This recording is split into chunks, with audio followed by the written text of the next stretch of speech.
Evans, nimeziona picha zako na unapiga picha uko kwenye vifua vya wamama. Baba, vifua gani tena? Utakuja kufia huko kifuani mwanangu. Kwanza kama tukejeke mbaba, jimama lote lile.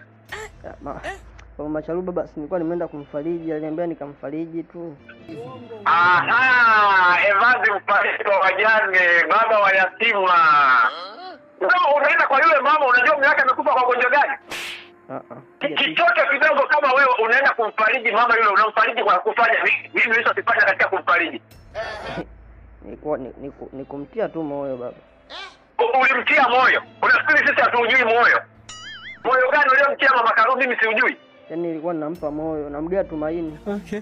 Ulimgea tumaini? Yeah. Ungemgea hili lote, mjinga wewe.